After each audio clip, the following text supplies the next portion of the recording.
Bapak Ibu saudara-saudari terkasih, salam dalam kerahiman Tuhan. Yakinlah bahwa Yesus sangat mencintai saya, Anda, dan kita semua.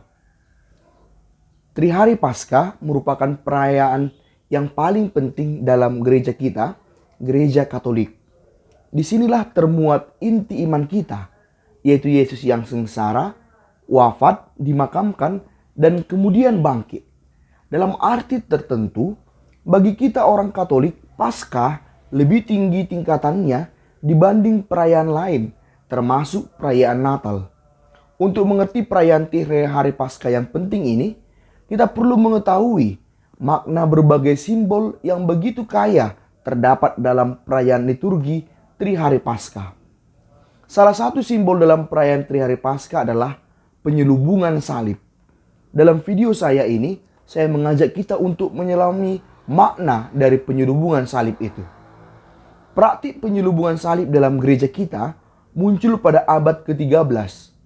Uskup Mende, Prancis, yaitu Uskup Wilhelmus Durand, memberi arti penyelubungan ini, yaitu sebagai tanda bahwa Kristus pada saat sengsaranya menyembunyikan keilahiannya sesuai dengan isi bagian terakhir dari Injil hari Minggu itu.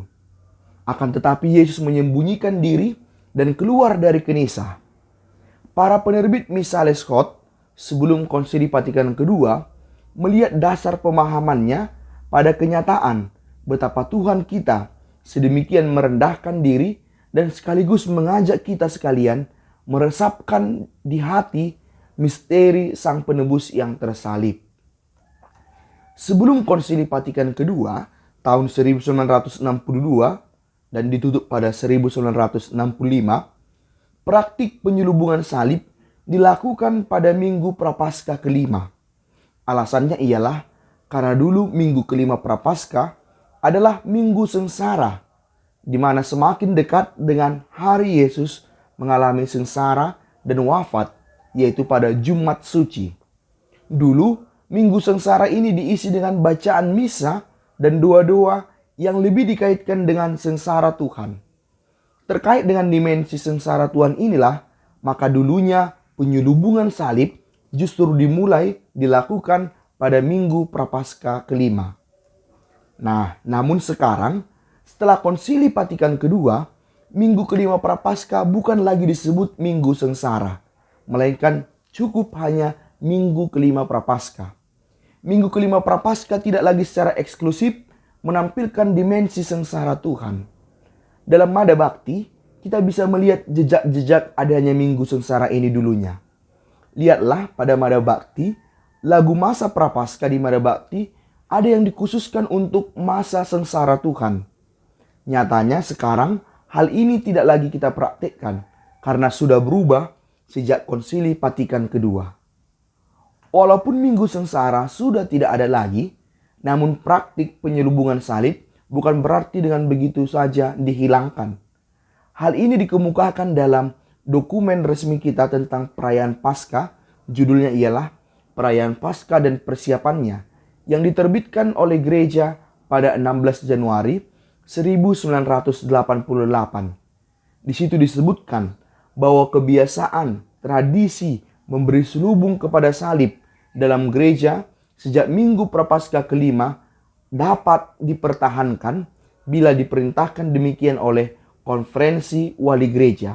Konferensi Wali Gereja maksudnya adalah perkumpulan para uskup di negara itu.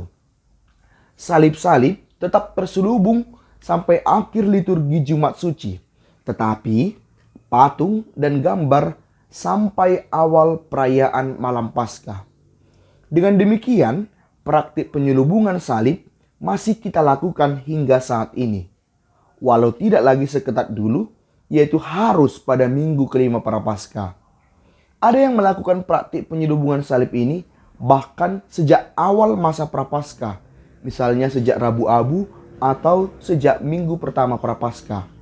Ada juga yang melakukannya pada Sabtu sebelum Minggu Palma. Ada yang sebelum misa pengenangan perjamuan Tuhan, yaitu Kamis Suci. Dan ada juga yang setelah misa perjamuan Tuhan. Misalnya dalam perayaan tata perayaan Trihari Paskah di Kuskupan kami ini, Kuskupan Agung Medan, di situ dituliskan praktik penyelubungan salib pada sesudah perayaan Kamis Suci. Nah, apapun praktik yang dilakukan, saya rasa yang penting ialah kita mengerti makna penyelubungan ini. Dan sekarang ada berbagai makna. Misalnya, bahwa dengan penyelubungan ini, kita diajak untuk menahan diri, untuk berpantang, berpuasa, menikmati keindahan atau kemeriahan yang tercipta lewat suara logam dan alat musik instrumental yang memanjakan indera pendengar, dan terutama hiasan gambar, patung yang indah yang memanjakan indera penglihatan kita. Kita diajak untuk berpuasa, maka itulah diselubungi. Penyelubungan itu juga biasa kita maknai sebagai sarana membantu kita untuk lebih terfokus pada peristiwa salib Yesus yang kian mendekat. Dan itu terjadi nanti pada Jumat Suci, di mana saat Jumat Suci, salib Yesus yang selama ini terselubung akan perlahan-lahan ditanggalkan selubungnya pada saat ritus penghormatan salib waktu Jumat Suci nanti. Pada saat itulah disuruhkan secara bertahap 3 kali, sembari pelan-pelan membuka kain selubung itu.